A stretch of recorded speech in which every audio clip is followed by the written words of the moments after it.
Baik. Assalamualaikum warahmatullahi wabarakatuh. Selamat pagi, selamat sore, selamat malam, seluruh rekan-rekan ekonomi teknik. Pada kesempatan ini kita akan kembali bertemu secara virtual melalui pembelajaran ekonomi teknik bersama saya, Anissa Azhar Firdausi. Langsung saja saya persiapkan materinya. Di pertemuan kedua ini kita akan belajar yang namanya masih menyambung dengan yang kemarin ya. Jadi kalau yang pertemuan dua ini kita akan belajar yang namanya nilai kapital di matematika ekonomi. Oke,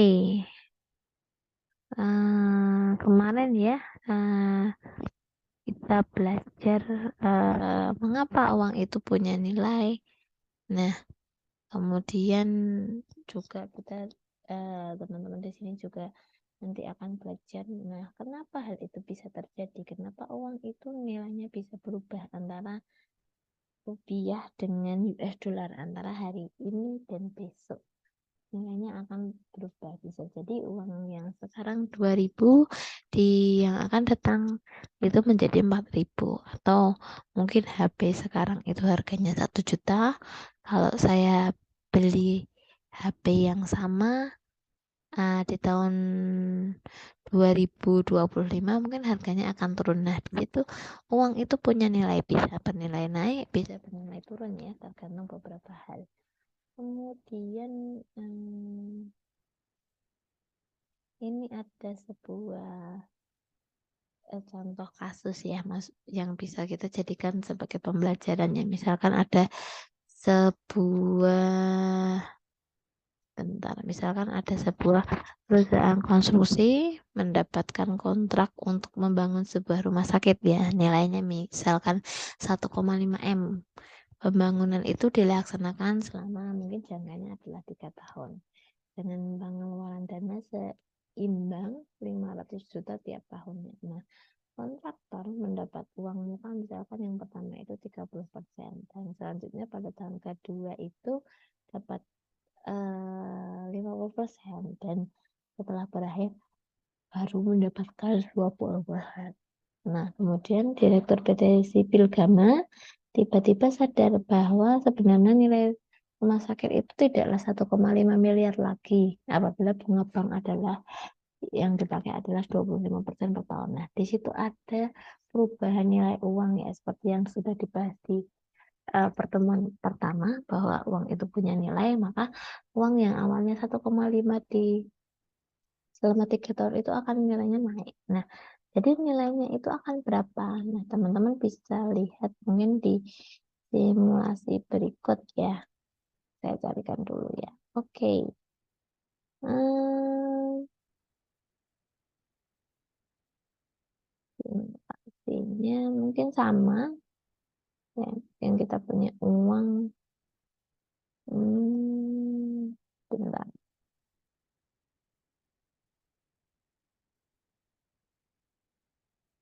Hmm, oh, belum.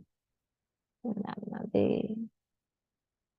Misalkan tadi ya, kita punya uang itu, saya bikin baru saja. Oke, saya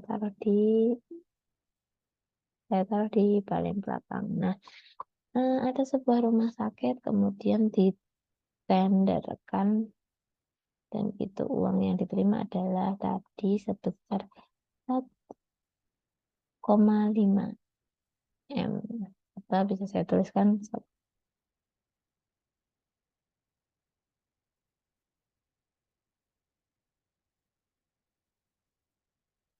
ini adalah bentar ya, 1, 2, 3. Ya, 1,5 M ya. Kemudian ditenderkan, kemudian termin. Ini di tahun ke-0. Kita sebut tahun ke-0 ya. Kemudian menurut di pernyataan di sini tadi dilaksanakan selama 3 tahun ya. Dan terminnya itu setiap tahun itu 50 juta. Nah, ternyata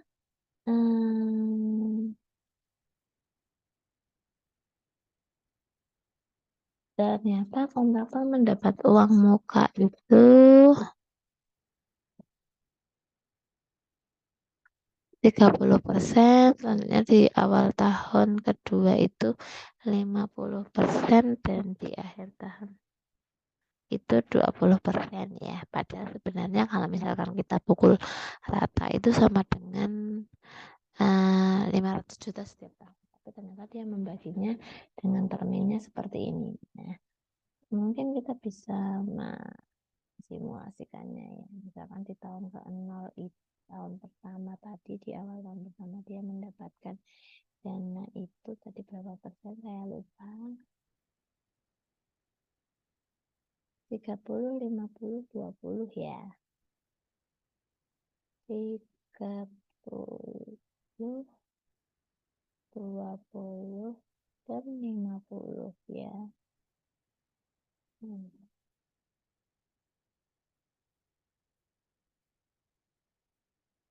10, oh sebentar, 30, 50, dan 20.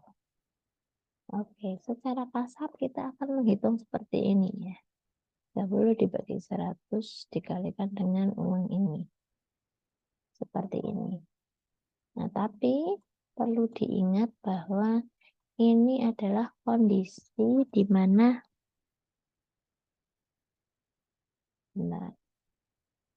perlu diingat bahwa ini adalah kondisi di mana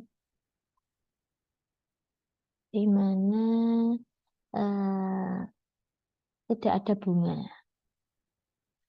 Ini adalah kondisi tidak ada bunga. Jadi di sini bunga itu sebenarnya tidak ada. Nah, padahal harusnya ini ada tahun kedua, ini ada tahun ketiga ya. Padahal setiap tahun itu bunganya itu adalah 24% per tahun ya. Jadi misalkan di tahun ke-1 itu pasti ada kenaikan. Dia tidak lagi nilainya itu tidak lagi 450 juta. Tapi mungkin bisa jadi tadi bunganya itu adalah 24%.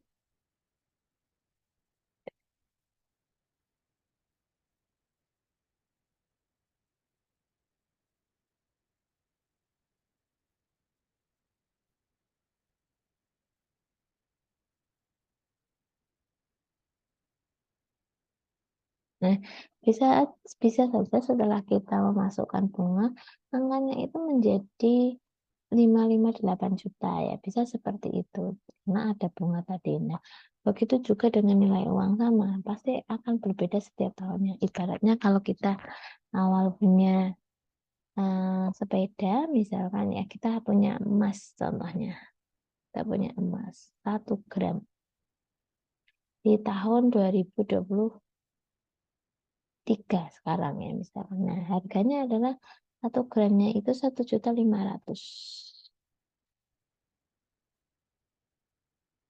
1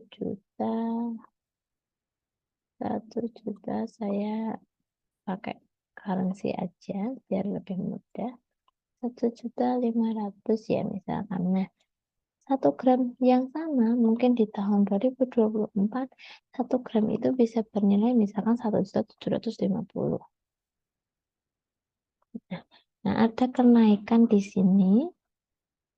Ada kenaikan di sini yang disebut dengan yang mengakibatkan dia naik itu disebut dengan tingkat suku bunga, bisa inflasi dan lain sebagainya. Nah, itu bisa mempengaruhi yang namanya kenaikan mata uang.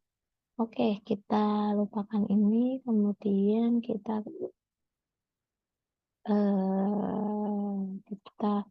balik lagi ke materi kita, yaitu jadi cuma case study. Jadi nilainya itu akan berubah sebenarnya, bisa jadi lebih banyak daripada ini, bisa jadi lebih berkurang tergantung suku bunganya. Nah, di sini bunganya positif berarti tentu nilainya bisa jadi lebih banyak.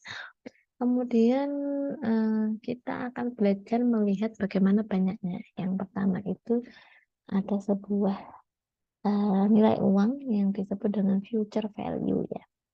Jadi future value itu apa?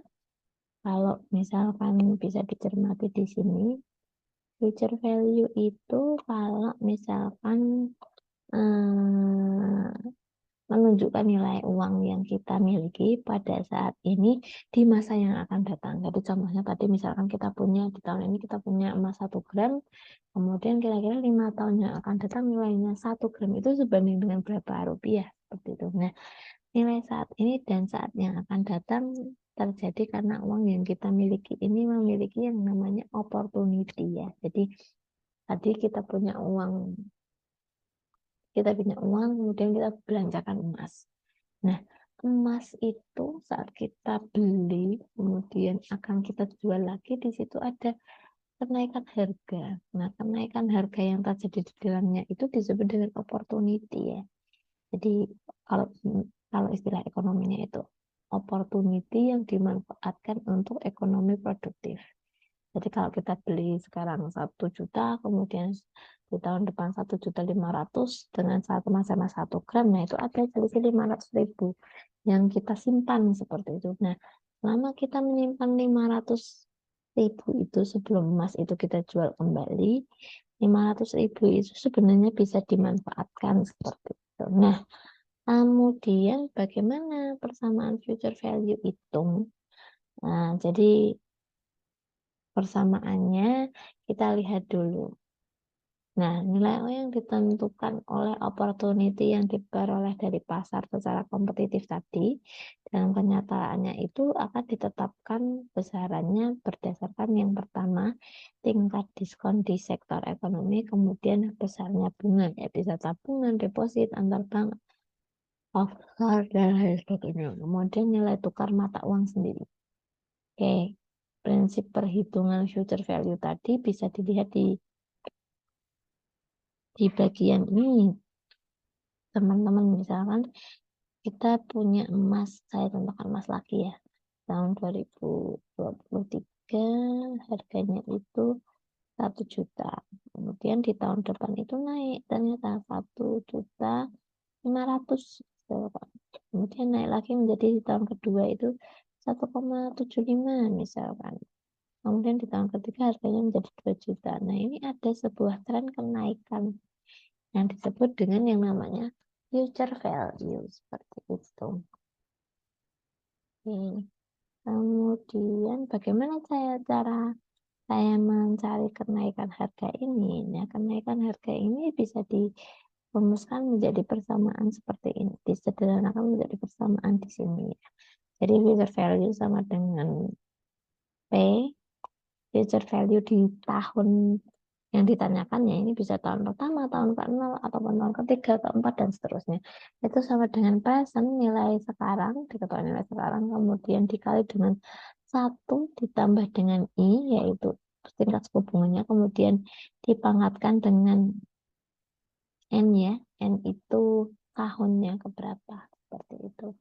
Nah, arti dari rumus di atas adalah jumlah dana yang terkumpul pada kurun waktu tertentu sama dengan nilai sekarang dan pokok bunganya, seperti itu sebenarnya. Kemudian saya punya sebuah contoh kasus ya, misalkan di sini kasusnya itu yang pertama apabila diketahui bahwa uang yang dimiliki itu 100 rupiah. Kemudian tingkat bunganya itu 12% setiap tahun. Maka nilai uang setelah 1 tahun itu berapa? Nah, itu sebenarnya gampang ya, tinggal 100 dikali 1 ditambah 0,12. Jadi uangnya itu nanti di akhir tahun menjadi 112 di awal tahun kedua. Nah, kemudian kita beralih ke soal nomor 2 ya.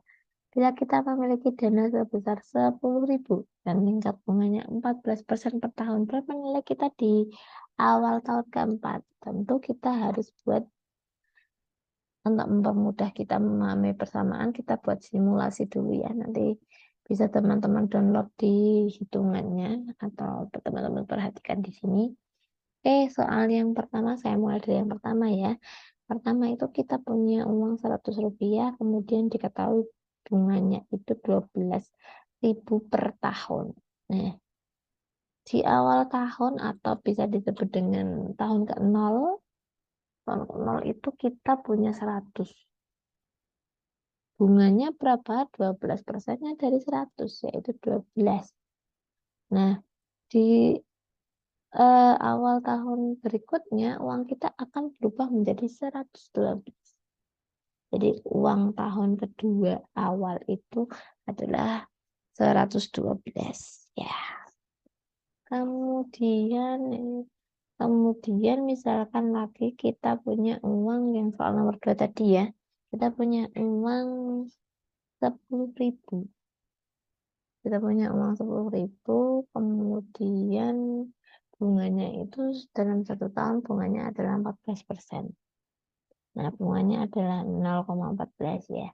Nah, kita simulasikan di awal kita menabung itu tahun ke-0 itu 10.000. Kemudian di tahun ke-11 itu berarti 10.000 ditambahkan dengan 10.000 dikali 0,14 ya. Seperti itu. Nah, ini kan sama dengan 10.000 dikalikan dengan ditambahkan dengan 10.000 dikali bunganya. Ini adalah ini. Oke, seperti itu. Kemudian yang berikutnya sama ya, seperti itu. Nah, kemudian kita punya persamaan, misalkan kita pakai ini ya. Kita punya persamaan yang tadi adalah future value itu bisa kita itu dengan FI sama dengan P kali 1 tambah X pangkat N. Nah, misalkan ini uang tahun pertama bisa kita buat menjadi seperti ini persamaannya. Berarti P-nya adalah 10.000, kemudian 1 ditambah 0,14 I-nya dipangkatkan N-nya. N-nya tahun ke-1, 1. Kemudian 2 juga boleh. Misalkan 2 berarti kan di sini future kedua sama dengan P-nya 10.000 sama 1 ditambah I-nya itu bunganya 0,14, N-nya itu adalah 2. Sama seperti itu. Oke. Nah, kemudian misalkan ada pertanyaan ya, berapa uang awal tahun ke-15? Misalkan berapa? Saya tidak perlu mengurutkan ini saya kasih contohkan aja ya. Misalkan kita ingin cari yang ke-14 ya tinggal P-nya adalah present, kemudian dikalikan dengan 1 ditambahkan dengan I-nya tadi 0,14 dipangkatkan N-nya. N-nya adalah seperti ini 15. Nah, di awal tahun 16 kalau kita punya uang 10.000 di awal tahun 15 tanpa kita menabung lagi, kita akan punya uang sebesar 71.379. Itu simulasinya seperti itu. Nah, nilai uang itu bisa berubah ya. Seperti emas misalkan seperti itu. Nah, itu tergantung tadi tingkat suku bunga di sini semakin naik karena suku bunganya adalah positif. Oke, balik lagi ke permasalahan tadi ya. Kemudian yang nomor 3, apabila terdapat pemasukan termin kontrak sebesar 150 juta di awal tahun, diperkirakan akan ada lagi di awal tahun ketiga. Kemudian berapa nilai uang di awal tahun kelima apabila tingkat suku bunganya adalah 14% ya. Oke. Berarti kita perlu tahu bahwa di awal tadi apa soalnya? Saya lupa. Apabila terdapat masukan termin kontrak sebesar di awal tahun. Jadi 150 di awal tahun ya. 150 di awal tahun. Kemudian ternyata di tahun ketiga itu di tahun ketiga ditambah 100 juta lagi.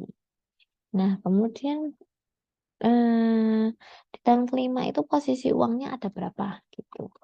Nah, oke, kita simulasikan dulu. Di tahun ke-6 dia punya uang 150 juta, bunganya ada 14. Kemudian kita cari di tahun ke-1 itu nilai 150 juta akan berubah menjadi berapa? Kita pakai persamaan yang di sini. Kemudian di tahun kedua juga kita pakai persamaan di sini, N-nya menjadi 2. Di tahun ketiga kita pakai persamaan di sini. Nah, ketika di tahun ketiga itu ternyata 150 juta sudah berubah menjadi 222 juta. Nah, kemudian ada masuk termin lagi. Termin bayaran dari sana itu 100 juta. Maka total di uang yang ada di awal tahun ketiga itu ada 322 juta. Nah, 322 juta ini kita simpan, ada bunga bank. Kemudian di tahun 2020, tahun keempat itu nilainya akan berubah nggak sih? Kita juga pakai persamaan di sini. Kemudian di tahun kelima yang ditanyakan yaitu tahun kelima itu nilainya berapa ya, maka yang ini kita jadikan persamaan di sini ya. Menjadi P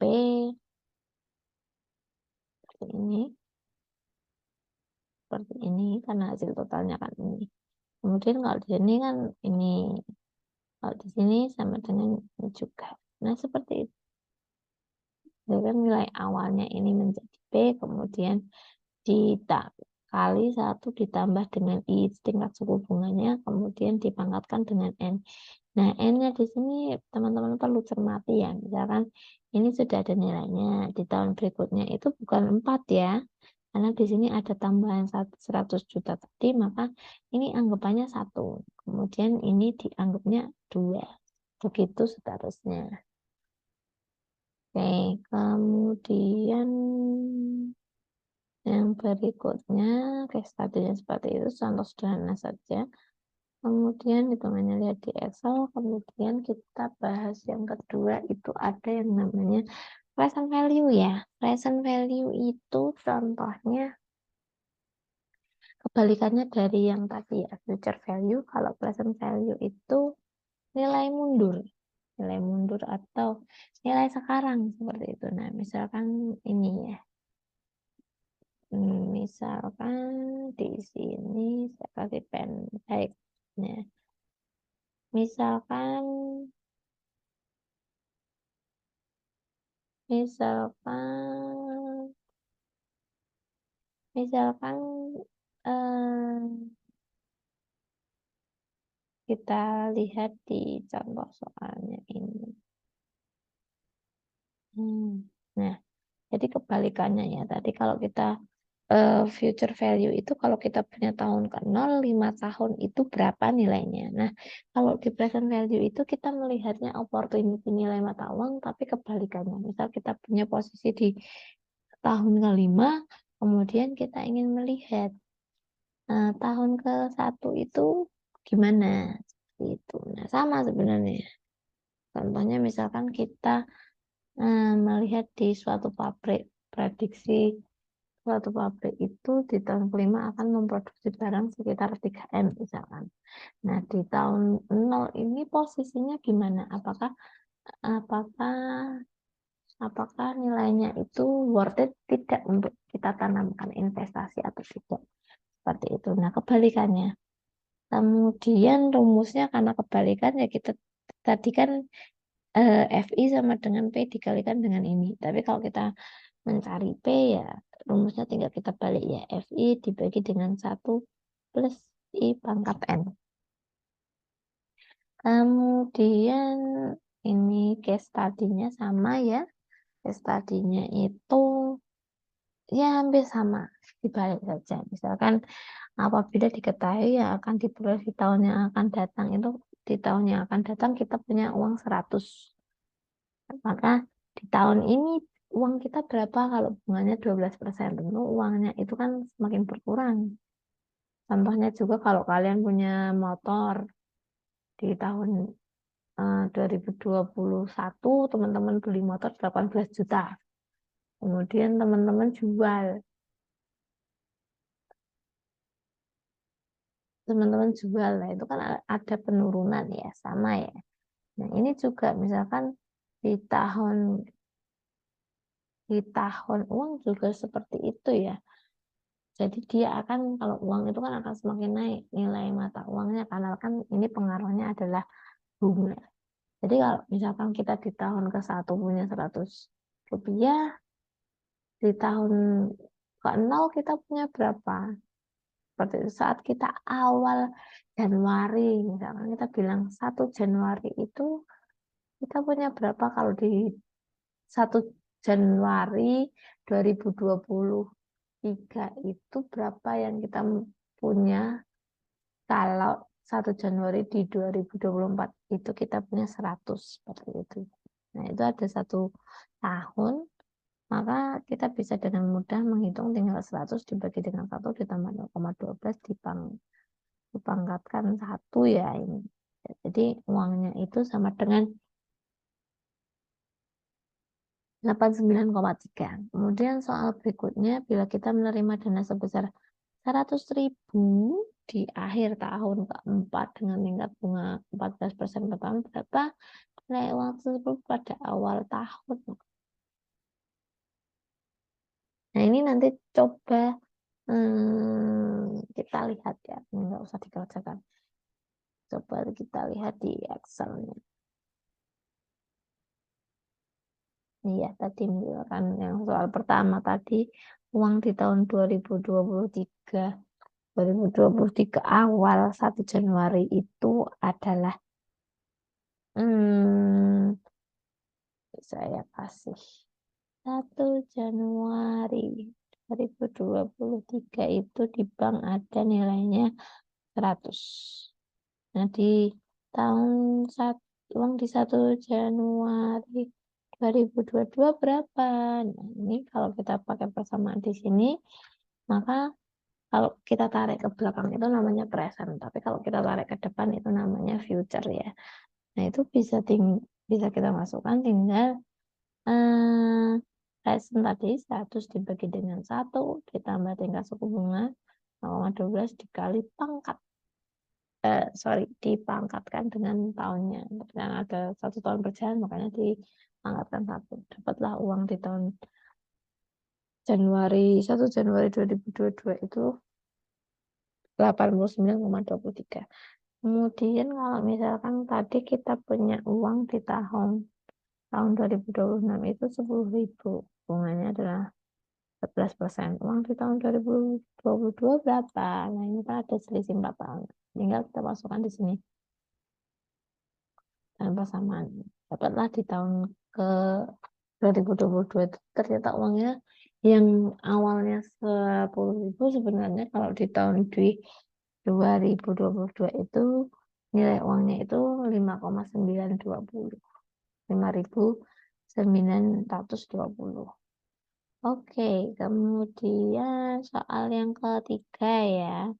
Soal ketiga itu apabila terdapat pemasukan terminal kontrak sebesar 150 juta di awal tahun kelima dan diperkirakan akan ada lagi 100 juta di awal tahun ketiga, dan nilai uang tersebut di awal tahun, berapa nilai uang tersebut di awal tahun jika bunganya itu 14%. Seperti itu. Oke, jika itu yang terjadi, maka perhitungannya bisa kita lihat di sini ya. Di awal tahun kelima dapat masuk 150 juta, di awal tahun ketiga itu masuk 100 juta. Nah, maka uang di tahun 0 ya kita masukkan persamaan dulu di tahun kelima menuju ke tahun ke-0 dengan persamaan ini. Kemudian di tahun ketiga menuju ke persamaan 0 ada persamaan ini. Kemudian ditambahkan. Maka di tahun ke-0 itu saldonya itu adalah 168 juta. Seperti itu. Penerapannya. Nanti kalau kita bertemu di tetap muka di kelas, nanti akan saya bahas lagi beberapa contoh penerapannya. Kemudian kita ulang sedikit, kita singgung sedikit. Tapi kalau karena masih terbatas waktu, mungkin kita bisa berdiskusi lewat kolom komentar saja. Begitu dari saja, semoga bermanfaat. Untuk sementara ini sampai di sini. Terima kasih waktunya. Tutup. Wassalamualaikum warahmatullahi wabarakatuh.